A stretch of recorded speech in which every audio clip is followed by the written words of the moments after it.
All right, everyone. Today we are back with UFC Vegas 86 Pyfer versus Hermansson preview, predictions, and breakdown. The fights take place this Saturday from the UFC Apex in Las Vegas, Nevada at 6 p.m. Central Standard Time, with a main event in the middleweight division between the number 11 ranked Jack the Joker Hermansson taking on former Contender Series alum and the man who punches harder than Francis Ngannou at heavyweight in Joe Bodybags Pyfer. And then in the co-main event of the evening, you have a banger at 145 pounds between Dan 50K Ige and the man who's looking to go on a streak in Andre Touchy Feely, fighting out of Team Alpha Male in Sacramento, California. So without any further ado, let's get this started and step into the ring. All right, everybody. Looking to come back after that horrible prediction week last week. Absolutely dreadful. I feel like the reads on how most of the fights were going to go were pretty good, but just the way it played out was not what we were expecting. I did not expect Dober and Moicano to go the distance. If you would have told me, put all your money on one or two fights to go to finish inside the distance, I think Dober versus Moicano would have been my number one. But I think that's just the name of the game sometimes. Like, if you really, really, really believe a fight doesn't go the distance, and I know this is like reverse logic, but sometimes when you're so confident that it's not going to go, you might just want to pick it to go the distance or pick the over just in case it finishes late. If you're so confident it doesn't finish and you see that the number on the goes the distance is absolutely astronomical, then sometimes you just take that. I mean, look at multiple examples. Dober Moicano, Almeida Lewis. What was the other one recently? Ilya Taporia, Josh Emmett. I mean, those are just a few off the top of my head where you're not expecting those fights to go the distance and they end up making it all 3 or all 5 rounds. Like I said, horrible prediction week last week. 8-4-1. Not good. Looking to come back. I'm not sorry, 8-4-1. That's actually good. My bad. Let me just reverse it so I could tell you how shit it was. 4-8-1 as a prediction overall record. I mean, that's about 35%. It was bad. One of the worst cards we've ever had. And I'm looking to come back with a vengeance this week. And there's going to be some fights I don't spend a whole lot of time on, but I mean, I think you'll know why when we get to those certain fights. But I am excited to look at some of the fights on this card. So let's look at Daniel Marcos versus Arichi Long. Listen, man, I was very confident in Daniel Marcos going up against Davey Grant in his last fight, and he looked good. But the thing with Marcos is the way that he fights, he does have power. He does have ability to finish the fight, but he also has that point fighting style. And when you're betting your money, those point fighting style of fighters are very tricky and very stressful to bet on. I would say stressful is the better word more than tricky, because they usually are going to make it the 15-minute distance and the rounds are going to look close, but the other fighter's just going to be finding the cleaner shots. He or she is going to be doing what they need to do in order to win the rounds on the judges' scorecards. And as we know in MMA, you can never trust the judges. Richie Long is a very solid striker. He has knockout power. He does have the ability to grapple, but I would say that if anybody here is going to pull out their grappling chops, I do think it probably comes on the side of Arichi Long. I think we might see him look to counter the forward movement of Marcos with level changes and take him down, look to control from the top. He doesn't have the best grappling, but he's not completely inept on the ground where he doesn't know what to do. I'm sure Marcos knows how to defend himself on the ground as well. But on the feet, I just think the sharper fighter with more weapons in terms of the overall striking is going to be Marcos. Better kicks, punctuating combinations with kicks, 1-2s. Arichi Long, though, uses very good, long, rangy boxing, 1-2s down the middle. He has a beautiful counter left hook that's going to be there if Marcos closes the distance and tries to rush into the pocket. That counter left hook is going to be there for Arichi Long. Like we've seen him catch Jay Perrin with, and like we've seen him catch some other fighters with as well. Very good, long, rangy, technical striker. Uses his range and his distance. Forward pressure, 1-2. backstepping counter left hook. That's the majority of the way that Arichi Long likes to put things together on the feet. Daniel Marcos is a lot of feints, fakes, level changes, 1-2s, find the opening, teep kick, low kick, just kind of like a Muay Thai point fighter. That's how I would describe and classify a fighter like Daniel Marcos. I think this fight probably goes the distance. I would say the overs are probably the better way to look at it in terms of how the fight's going to play out. But at the same time, I mean, we saw Richie Long get sent into the stratosphere with a left hook off the break from Ayman Zahabi, who, yes, does have power, but Daniel Marcos is crisp. He's clean. He's a sharpshooter. On the same side, though, Richie Long has quick, crisp boxing. Like I said, good counter back step left hook, good 1-2s, and he's not just completely out of his realm when it does get to the mat. I am going to side with Daniel Marcos here to win via decision. Like I said, I think the overs in this fight goes the distance, over 1.5, over 2.5 are probably your best bet. But we have seen Arichi Long get knockouts early in fights because of the speed and technique that he possesses in his hands. And we've also seen him get finished early on as well. So there is always that possibility that the fight ends fast with a big combination, a good 1-2 or a big counter from Daniel Marcos, who is going to be looking for the counters as well. I think we kind of get a point fighting Muay Thai kickboxing match. And if the grappling does come to the surface, I think that does come from Arichi Long trying to shoot and push Marcos up against the cage, or level change and then go off the level change with uppercuts, hooks, knees, trying to level change and come back up top with strikes. But I'm going to go with Daniel Marcos via decision. I think that, like I said, I think this goes over. I think it goes the distance, and I like that pick. So give me Daniel Marcos via decision, but not a fight I would be extremely confident in coming on either side or picking on either side. All right, up next in the light heavyweight division, we've got a battle between Zach Pauga and Bogdan Guskov. Pauga, 7 wins, 2 defeats. Bogdan Guskov, 14 victories and 3 defeats. Man, listen, I was big on Bogdan Guskov going up against Volkan Oezdemir. I saw the power. I saw the technique. I saw that one-hitter quitter ability, and I thought it was going to be kind of a Yuri Prohaska style of affair for Oezdemir, where he comes in against this newcomer, and the newcomer isn't scared of his power, throws back with his own power, and then eventually knocks him out. But 2 big counter slip left hooks changed my mind very quickly, and then a rear naked choke submission on the ground, which is something that Oezdemir, I don't believe, has ever gotten in his UFC career prior to this fight. I think Oezdemir by submission was like plus 1,000 at the night of the fight, but Zach Pauga is a different story because he doesn't have that knockout power.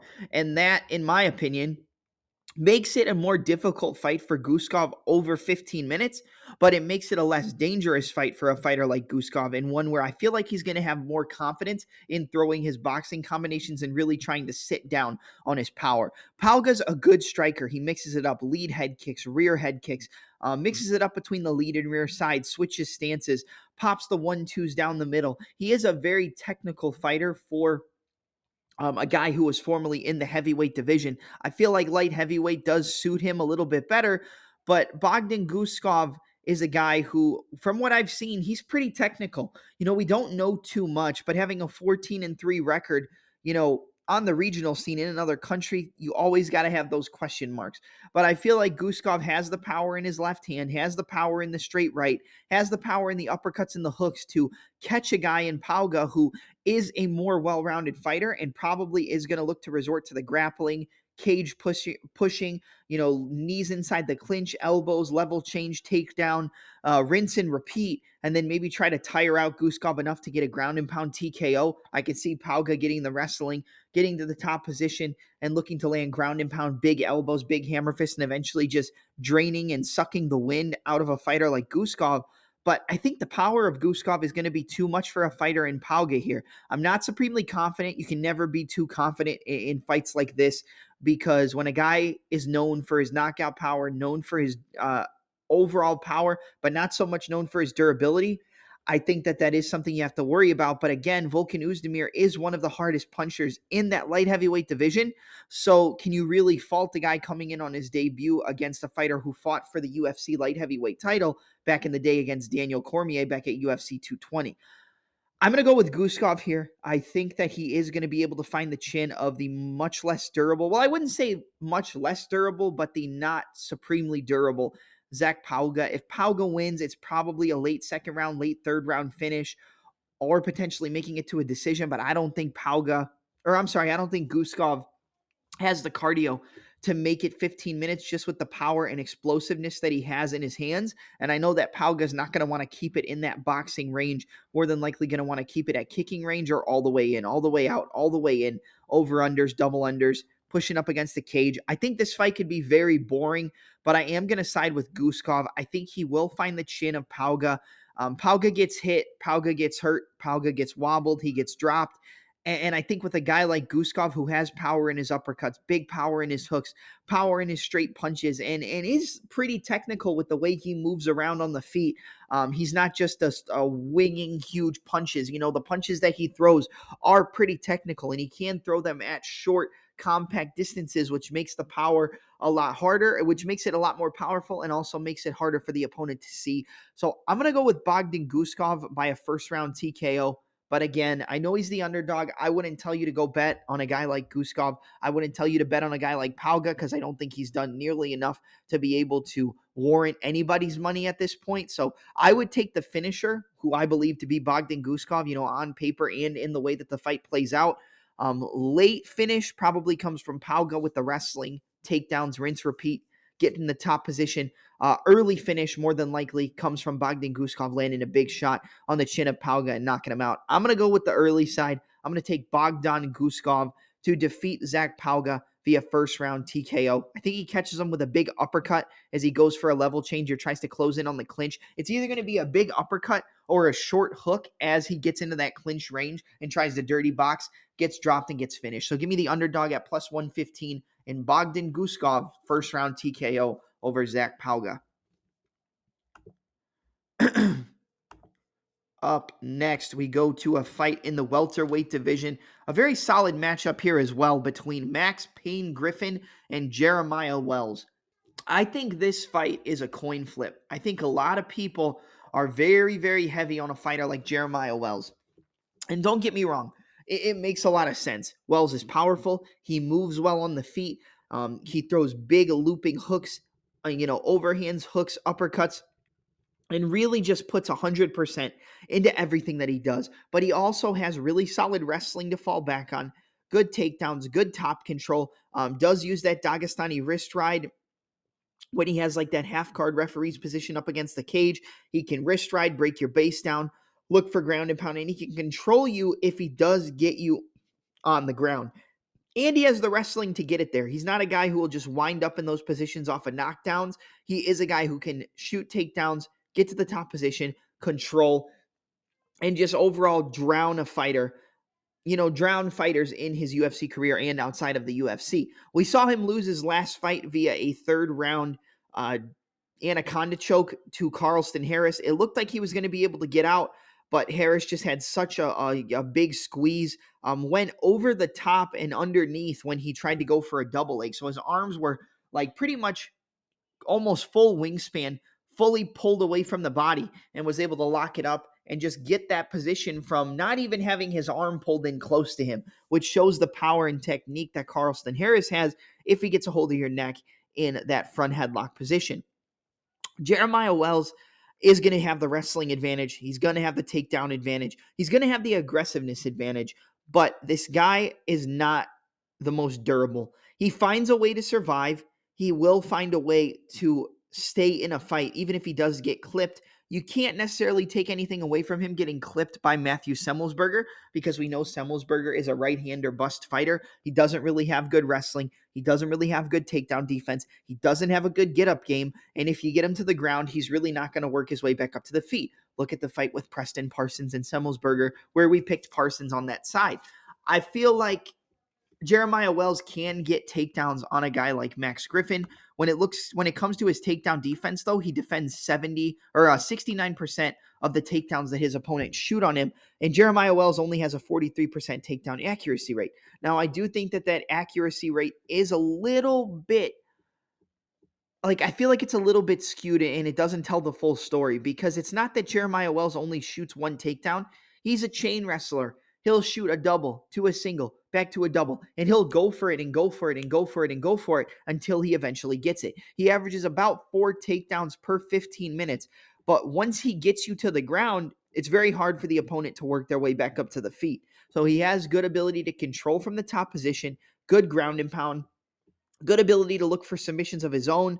And I feel like if he gets Max Griffin down, Max Griffin isn't going to be easy to take down, but the longer the fight goes, I think that does play into the side of Jeremiah Wells. Max Griffin has good punches, good combinations. He dropped Neil Magny in their fight. I feel like Max Griffin should have got that decision 2-1, but they did give it to Neil Magny, but dropped him big in the first round, hurt him, wobbled him, was kicking his legs off. He uses really good lateral movement. He's never really a stationary fighter, which is going to make it harder for Wells to close the distance and get on the inside. And I feel like those big, long looping hooks, uppercuts, and overhands are going to be, allowing for a big opening on the side of Max Griffin to just snipe him right down the middle.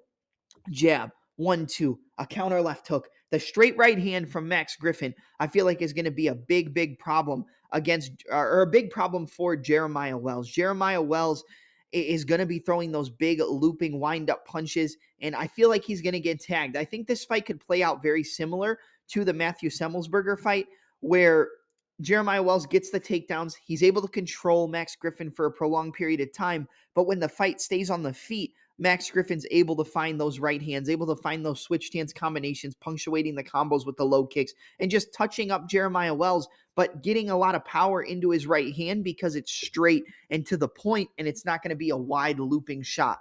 I think the straight punches, especially the straight right hand of Max Griffin, are going to give Jeremiah Wells a lot of trouble. If I was going to pick a side here, I was big on Jeremiah Wells in the fight against Carlston Harris. I think I'm big on the side of Max Griffin here. I think Max Griffin is definitely going to be my pick, not just because he's an underdog, but because of the fact that he has good takedown defense and the fact that I feel like Max Griffin can find those openings inside those looping punches of Wells. Now, if Wells gets in on the inside, lands a big bomb, he can hurt Max Griffin. He can get takedowns. He can control from the top. We saw Max Griffin get taken down and controlled by Colby Covington in his UFC debut. I feel like Wells can do the same thing. So, but I just feel like Max Griffin's going to find those openings, and I feel like Max Griffin is coming into his own at this point in his UFC career. He has a lot more UFC experience than Jeremiah Wells. 19-10 to 12-3-1 for Wells. 29 fights compared to 16. So, I mean, you could do the math yourself there and see the big experience advantage. I think the experience edge of Max Griffin is going to pay off here. I'm going to go with Max Griffin to win this fight by a decision. I could see a late TKO, though. I think he could find the chin of Jeremiah Wells as he tries to close the distance, because everything that Wells does is going to be explosive, powerful, 100% effort. His punches, his takedown entries, his takedown attempts, controlling from the top position. He's going to try to put 100% into everything, and I feel like Griffin is more loose. He puts things together better on the feet. He's not as rigid and compact as a fighter like Wells, and I think he can find the openings inside the wide looping punches of Wells, where we've seen him get hurt and dropped and rocked before. So give me Max Payne Griffin to defeat Jeremiah Wells via a second-round TKO. I could see it going decision. I could see him winning a decision, but I'm going to go with a TKO for Max Griffin because he has power and he is a technical fighter and he doesn't have terrible takedown defense. So give me Max Payne Griffin, second-round TKO over Jeremiah Wells. Up next in the welterweight division, you've got a battle between Trevin Giles taking on Carlos Prates, or Carlos Prates, however you want to say it. This is another Contender Series fighter coming into the UFC up against Trevin Giles. Giles 16-5 in his pro MMA career. He's a very solid fighter, but we know that he has durability issues. We know that he has chin issues, and we've seen him resort to his grappling. We've seen him resort to his wrestling, but mainly Trevin Giles likes to box. Keeps his hands low, leans forward on that lead leg, tries to pull back and counter, good jabs, good 1-2s, counter left hooks. Doesn't really put combinations together, kind of is only like a two punch, maybe 3-punch combos, but usually you're getting 1 or 2 punches from Giles. We did see him hurt Dricus du Plessis and back him up before he got clipped with that right hand and knocked out up against the cage. back when he fought DDP, now who is the UFC middleweight champion. That is a good look on Giles because he did have some success there. He had some success grappling against Preston Parsons, some success striking on the feet, using the wrestling, using the takedowns. But I think a lot of people thought that Parsons won that fight by decision, if I remember correctly. But maybe I'm wrong. I didn't rewatch the fight for this fight, but I know it was a very close fight, and I think it was some controversial scoring in that one. Trevin Giles is a good fighter, but he's not great everywhere. And I worry a lot about his durability. He does have more UFC experience than Carlos Praetis. He does have the higher level competition. But when you have durability issues and when we've seen your chin get cracked early in fights, like round one, like against Michael Morales, he got knocked out. He got knocked out against Dricus du Plessis. He's gotten clipped and hurt against other fighters as well in his UFC career. Now, losing to Morales and Dricus du Plessis is not anything to be ashamed of. I mean, those are one is a very highly touted prospect, and the other one is the current UFC middleweight champion who just beat Sean Strickland at UFC 297. So I could see why some people would have confidence coming in on the side of picking a guy like Giles because of the UFC level competition that he's had in his career and the fact that Carlos Praetis is making his UFC debut. The one thing I would caution you about picking the side of Giles is that Carlos Praetis is long, rangy, lanky, uses his length and uses his reach to the best of his ability. Let me see if I can pull up his Tapology, because for some reason this doesn't want to come up. Carlos Praetis Tapology. Let's see. He's 17-6 overall. Out of those 17 wins, he has 15 finishes, 12 KOs, 3 submissions. 5 of his losses come by way of finish. Only 1 comes by way of decision. So he is a killer be killed fighter. Almost all of his wins are by way of finish. Almost all of his losses come by way of finish. On the Contender Series, he was able to finish Mitch Ramirez in round 2. And then he went on a huge win streak before he got on the Contender Series. He went on a 9 fight win streak, actually, if you're counting the Contender Series. His last loss came against Gajimurov Abdullayev back in One Warrior Series in June of 2019. This guy hasn't lost for almost 5 years, and you have to put that into consideration. He's got 2 decisions, a knockout in round 5, which is good because he's got a championship cardio, ground and pound KO in round 1, TKO in round 2, TKO in round 1 head kick, straight left knockout on the Contender Series. Almost all of these guys' finishes have come by submission or by knockout, but he is a knockout artist. The biggest difference in this fight, I believe, is going to be the length and reach of Carlos Praetis. He's going to have a 78-inch reach, 6'1", compared to a 74-inch reach on the side of Trevin Giles. So he's going to have a 4-inch reach advantage. He's going to want to keep this fight long and rangy. Jabs, right hand, big head kick, switch head kick, body kick, teep kicks up the middle, 1-2s, switch stances, straight lefts. Keep it just outside of that clinch range, just outside of boxing range, and pepper that body, pepper those low kicks. And I feel like he's just going to find the timing, catch Trevin Giles with a big shot, and then finish him up top with a head kick and knock him out. If Giles was more durable, if Giles didn't get rocked and wobbled as many times as he has in his career, and sometimes, yes, he can come back from it, I would probably be more on the side of Giles. But based on his durability issues and the concerns I have with the durability of the chin of Giles and the fact that I've seen Praetis be a finisher, I've seen him get multiple finishes, and I've seen him knock people unconscious with punches and kicks, I feel like I got to go with Carlos Praetis here. I feel like he's going to keep it on the outside, get into a boxing exchange with Giles, but mix up those kicks. I think he's going to catch Giles coming in with a big right hand and then time him with a big head kick, drop him, and get him out of there. I'm going to go Carlos Praetis to defeat Trevin Giles via a first-round TKO. I think he's going to get him out of there in round 1. I think he's going to find the chin. That reach is going to be too much for Giles to cover, and he's going to get clipped on the way in and finished with a head kick. Give me Carlos Praetis, first-round head kick knockout over Trevin Giles. I think this might be a main card fight, but I'm just going to talk about it right here.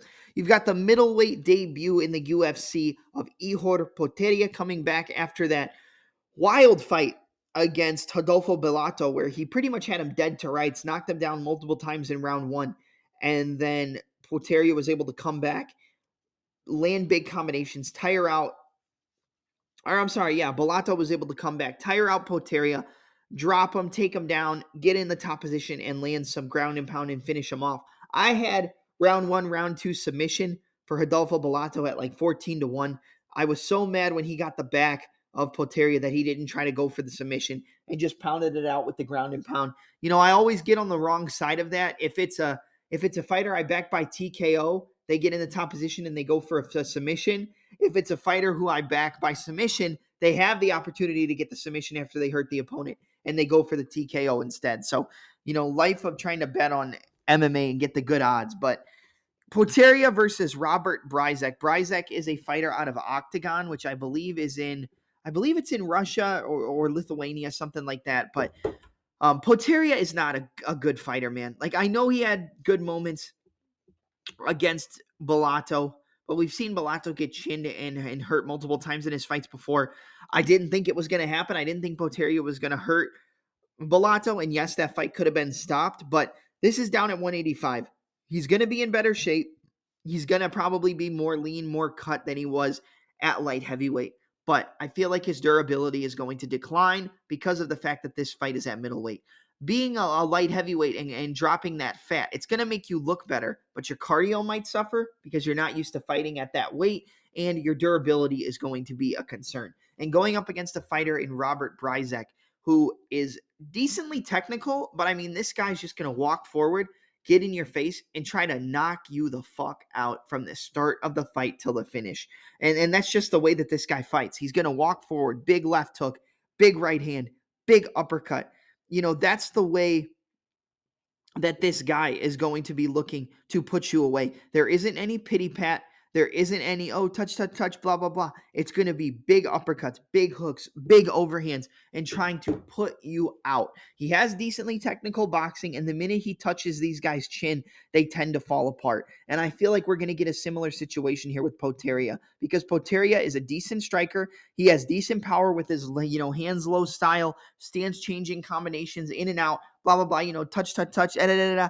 That's the type of fighter that Poteria is. His punches come from awkward angles. He can have power in these punches, but the last time he got a finish in his UFC career was against Mauricio Shogun Rua, who's pretty much a corpse at this point and should not be fighting anymore in the UFC, in MMA, in boxing, in jiu-jitsu, in Sunday morning yoga jiu-jitsu classes. This guy should not be fighting anymore. No disrespect to the legend, multiple time or former UFC light heavyweight champion, Pride champion. I mean, the guy's a monster. I believe he was a Pride champion. You can correct me if I'm wrong, but I feel like a win over Mauricio Shogun Rua doesn't mean anything. It just means that you were able to knock out a guy who's been knocked out like 10 times before. I think Bryzek has the power to put Poteria out early in this fight. I'm expecting a round one knockout from Robert Bryzek here. I feel like the line is how it is at just under minus 200 because of the fact that we haven't seen Bryzek in the UFC, which I feel like is a solid reason. I feel like it does make sense because you don't know, maybe Poteria clips Bryzek and puts him away. That's 100% plausible in this fight because they both do have power and they both have knockout power in that same regard. But from what I've seen from Bryzek, the fact he's going to come forward and look for that finish and get in your face and try to knock you out from the beginning to the end, I think he's going to be able to do that against a guy like Poteria. Poteria did drop Bellato. He hurt him multiple times. Probably should have got a TKO in that fight. But at the end of the day, he didn't get the TKO. And then he ended up gassing out and getting finished himself. I think the weight cut is going to really affect the durability of Poteria, which isn't the best regardless. And even though he's dropping to middleweight and he's taking heavier punches at light heavyweight, I feel like the power and explosiveness that this Bryzek guy has in his boxing combinations and in his forward pressure is just going to be able to catch Poteria on the chin with a big shot and put him to sleep. I'm going to go with Robert Bryzek, first round knockout here. I think he closes that distance, lands a big uppercut, a big left hook, a big overhand right as he closes that distance up against the cage, pushes him back to the cage, and he knocks him out in round one. Give me the UFC newcomer in Robert Bryzek via first-round knockout over Ihor Potieria. I feel like Bryzek's a pretty decent betting spot as well, but again, when it comes to UFC newcomers, you do have to be careful because you never know how they're going to look under the lights. Up next in the middleweight division, we open up the main card with a battle between Rodolfo Vieira taking on Armen Petrosyan. Vieira minus 125, Petrosyan plus 100, plus 105. Looking at Vieira versus Petrosyan, I've broken down this fight before, so I'm not going to spend a whole lot of time on this because the fight got canceled the day of, got poisoned at the weigh-ins, blah, blah, blah. Just a whole crazy story with Petrosyan getting poisoned by somebody going into the fight, and it was throwing up and had some type of food poisoning and wasn't able to make it, was in the hospital on IVs. Just a crazy turn of events, but this is striker versus grappler.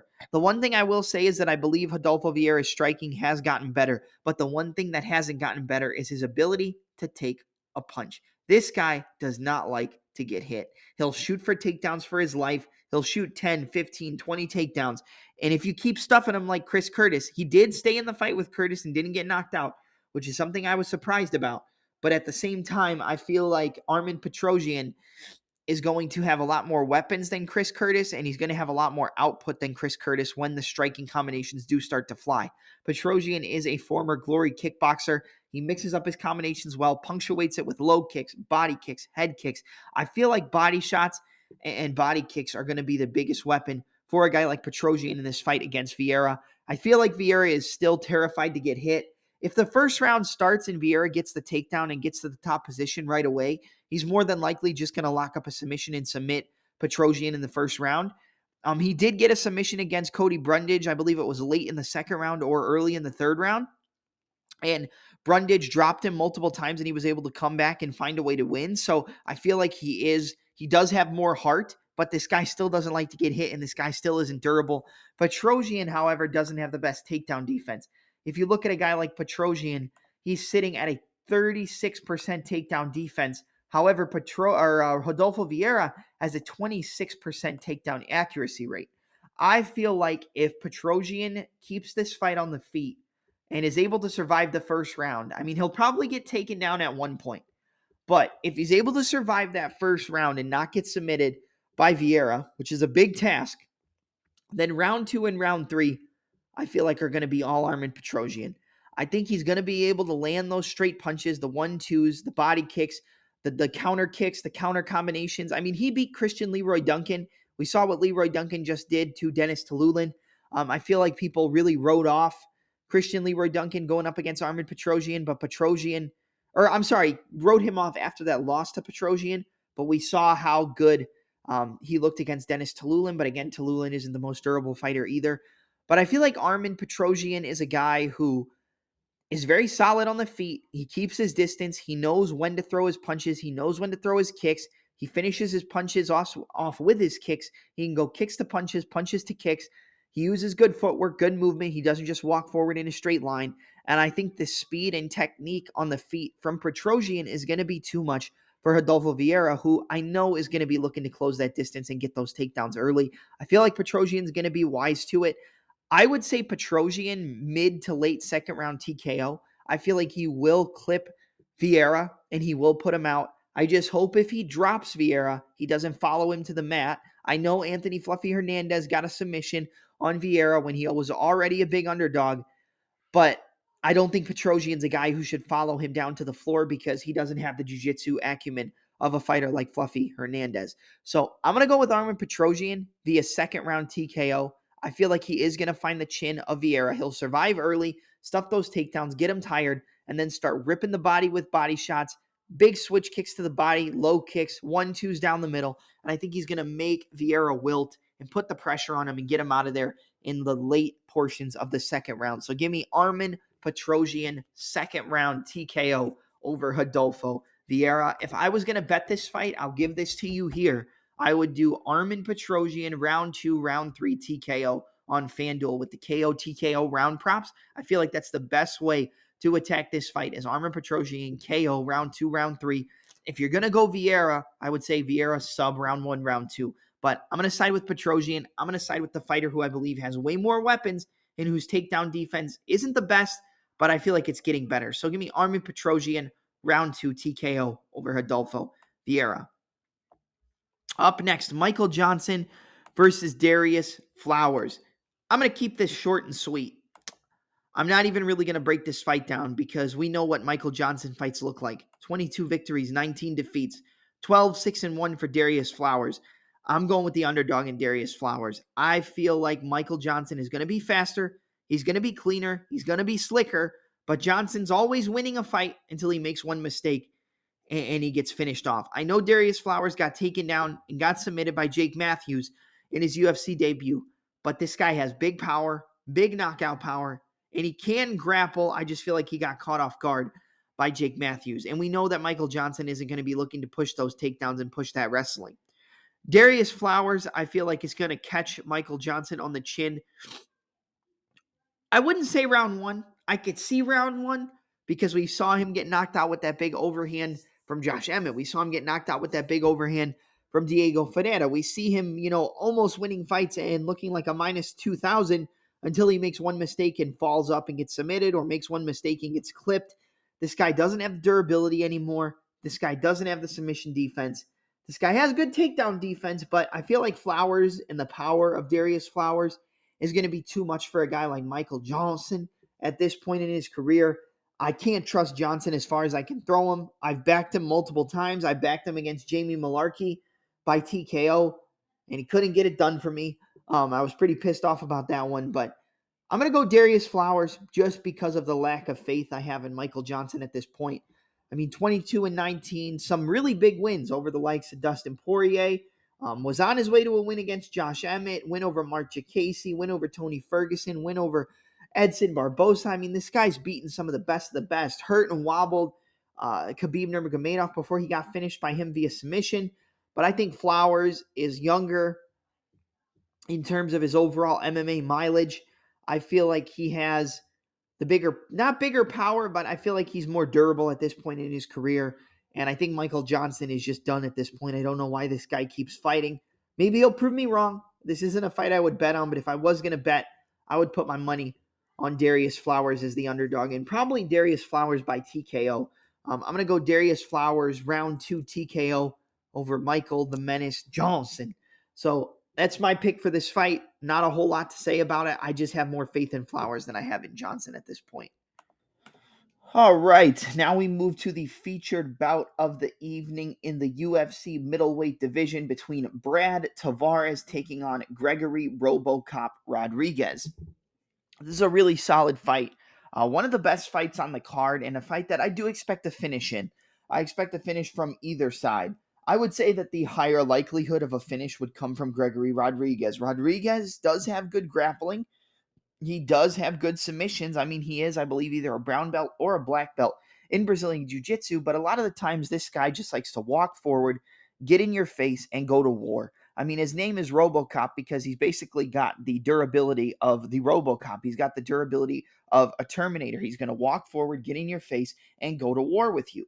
Brad Tavares, I would say, is the more technical fighter. He uses good jabs. He uses good low kicks like we saw in the Chris Weidman fight where he just ripped apart his lead leg just over and over and over again. He has a really, really good takedown defense. He's got an 82% takedown defense rate, but I don't expect Gregory Rodriguez to be coming in here looking to get any takedowns.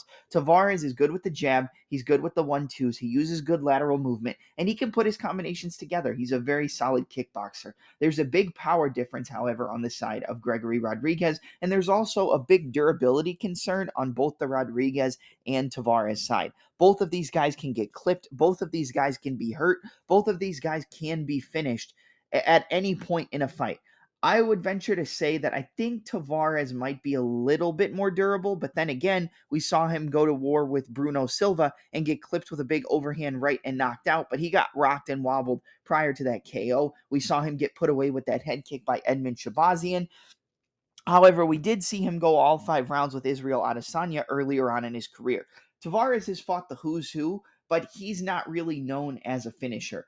But based on the durability of Gregory Rodriguez, I know in the Chidi Njokuani fight, he got destroyed with elbows. He got beat up. He got, rocked, wobbled all over the place, but then came back and got a TKO over Chidi, was able to kind of break him under the forward pressure.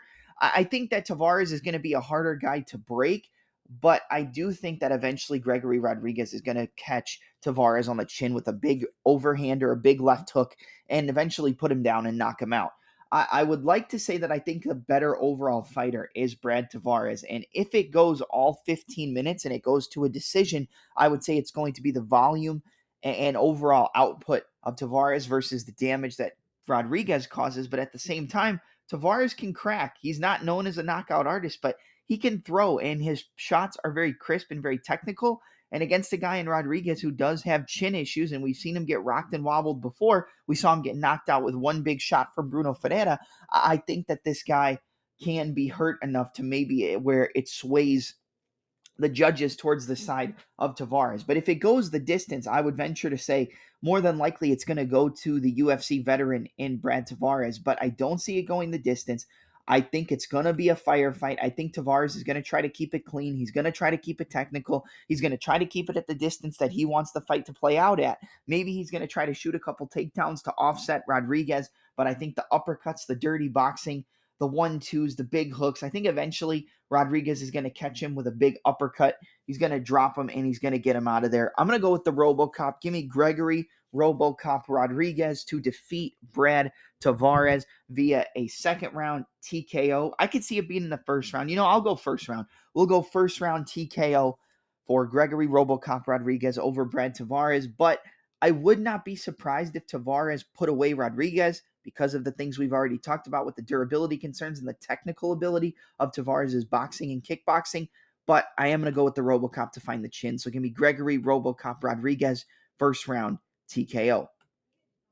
All right, up next in the co-main event of the evening, we have one of my favorite fights on the entire card between the number 13 ranked featherweight and Dan 50K Ige taking on the man coming off of a first round TKO over Lucas Almeida and Andre Touchy Fili. Fili versus Ige is a really solid fight. And I know the things that people are going to say. Ige's fought the better competition, and Ige hits a lot harder. We've seen Andre Fili get clipped before. We've seen him get touched. We've seen him get knocked out. If anybody can do that, it's Dan Ige. I understand that, and if Ige wins this fight, I think the only way Ige wins this fight is by a knockout. I don't think he wins a decision, and I don't think he's able to out-wrestle or submit a guy like Andre Fili. The fighter with more weapons, the fighter with more output, the fighter who's cleaner on the feet, the faster fighter, that all goes to Andre Fili. I feel like Ige originally was just looking for big power shots, and he would let fights kind of slip away from him due to a lack of output. I think he's upped the amount of output that he has at this point in his career. He uses a lot better footwork. He puts his combinations together a little bit better. But at the same time, I feel like the speed and overall output of Fili, the activity, is just, it's a little bit too much. And I would never go to the decision in this fight unless there's like one or two big knockdowns. Then maybe Ige wins by decision. If he catches him 2 or 3 times, knocks him down, that's how Ige is going to win a decision. Ige wins this fight via decision if he lands huge shots where Fili gets dropped but is able to come back. Now, Andre Fili has been knocked out before. We saw him get knocked out with a flying switch kick from Yair Rodriguez. We saw him get dropped by Nathaniel Wood, but we also saw him come back and drop Nathaniel Wood. We saw him get knocked out in the first round by Joe Anderson Brito early in their fight. Stunned him with a couple jabs, followed up with the big overhand and knocked him out. Fili is very good with his lead hand. He uses the jab and he fades back with the check left hook. Now, if Ige is going to fight this way, I feel like he's going to fight this fight. He's going to use that lead hand to measure. He's going to pop the jab out, and then he's going to go with the check hook. He's going to jab, feint, pop out the check hook. He's going to try to slip inside of the check hook of Andre Fili and come over the top with the right hand. Because the biggest way that Andre Fili is going to get clipped in this fight is on the retraction of that left hook or right over his jab. He goes jab, check hook, right hand. Jab, fade back, check hook, right head kick. Like everything he does kind of leads off of that right hand or lead hand. He switches stances between orthodox and southpaw. We've seen Ige switch stances as well. He can switch stances. He goes to the body. He goes back up top. He's got a very good body-head combination with that left hand, rip to the body, rip up top. But overall, I think the better grappler in this fight is Andre Fili. I think the better wrestler in this fight is Andre Fili. I think the fighter with more overall output throughout the fight is Andre Fili. I think the fighter who has more weapons at his disposal is Andre Fili. The biggest thing you have to worry about is the thing that everybody's going to mention, and it's the fact that the durability of Fili isn't the greatest. But Dan Ige inside the UFC isn't a huge knockout artist. Now, he definitely should have knocked out Nate Landwehr, but he couldn't put him away. But Nate's a Terminator. He hurt Bryce Mitchell a few times, but he never dropped him. He never put him away. We saw Bryce Mitchell get knocked out in the first round from Josh Emmett in his last fight.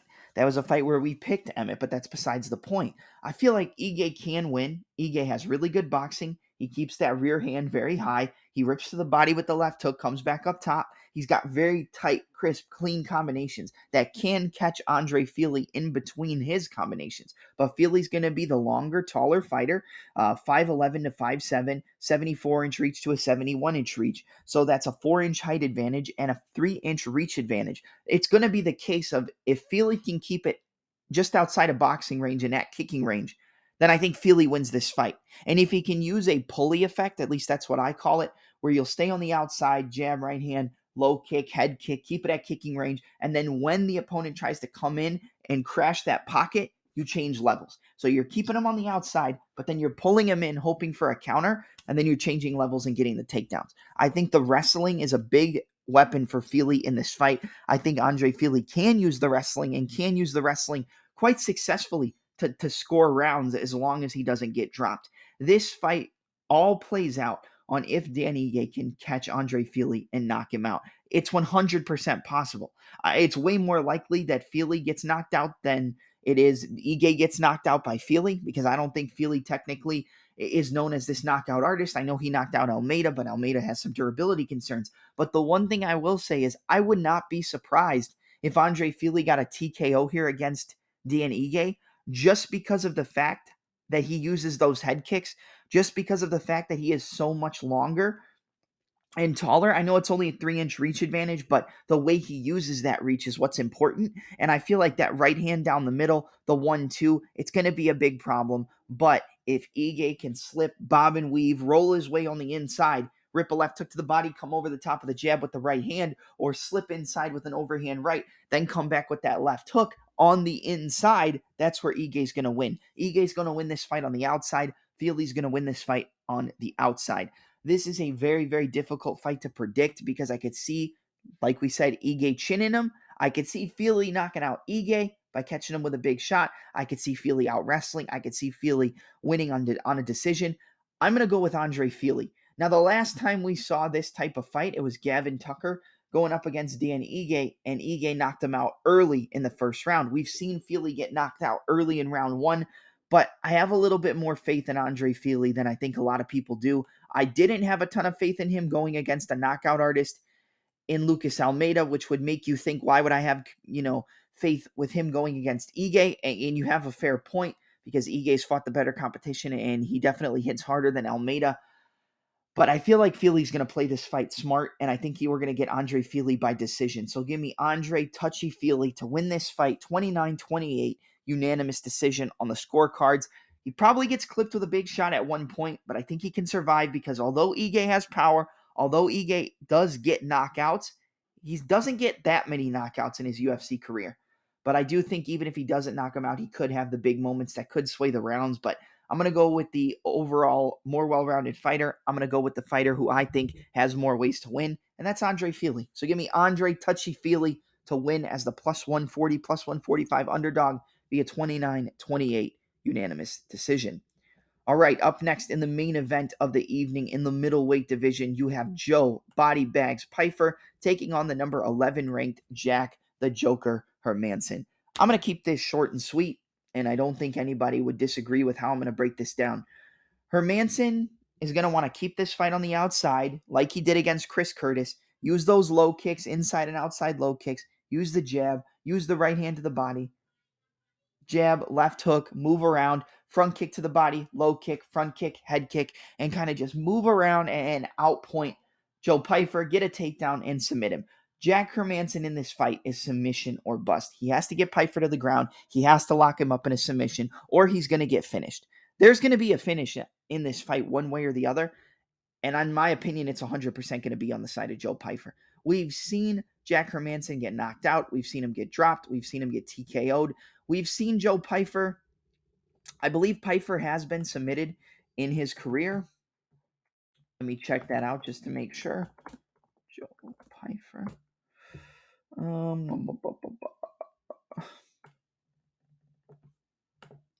Maybe I'm wrong, but I think, yes, he did get submitted back by Jonathan Patti in Ring of Combat. He lost via a guillotine choke 1 minute into round 2 at Ring of Combat 70 in November of 2019. Then he lost via a slam where he tried to break his fall from a slam with Dustin Stoltzfus and ended up losing that fight on the Contender Series. He's come back, won a fight by second round knockout in CFFC, won via second round knockout on the Contender Series, and then he's pretty much got all finishes in his UFC career, even a submission in his last fight, showing that he's not only a striker, he knows how to get the fight to the place where he needs to get it in order to win. Getting a takedown, getting a submission. I called the Pyfer submission against Abdul Razak El Hassan. I think by sub was plus 700. Round 1, round 2 submission was like plus 2,000. And yeah, he was able to get the job done there. But I really think Pyfer is going to just make a statement in this fight. Like I said, Hermansson can keep it on the outside. He can poke and prod. He can point fight, and keep it on the outside and win that way and then time takedowns. But I don't think he's going to be able to out-grapple Joe Pyfer inside the cage. I think we're going to see a panic wrestling Jack Hermansson who's going to be looking for too many takedowns. He's going to be looking to shoot, looking to tie him up, keep it on the outside until eventually Pyfer just lands that monstrous, either that lead uppercut to the right hand to the left hook. I think he's going to land that lead uppercut or a rear uppercut. I think this is going to play out pretty similarly to the Jared Cannonier and Jack Hermansson fight where he caught him with that uppercut on the level change, dropped him, and then put him away. I think we're going to see a similar situation where he times that panic wrestling and either catches him with that knee up the middle or catches him with a big uppercut, drops him, and gets him out of there. I'm going with Joe Body Bags Pyfer to defeat Jack the Joker Hermansson via first round knockout. I could see it being in round 2, but I think he comes out here and puts him away in round 1. So give me Joe Body Bags Pyfer to win his first UFC main event via first round knockout with a big uppercut and some follow-up ground and pound. All right, that's going to be it for my predictions for UFC Vegas 86, which takes place this Saturday from the UFC Apex at 6 p.m. 6 p.m. Central Standard Time, Saturday, February 10th. I'm your host, Double M, and I'm out.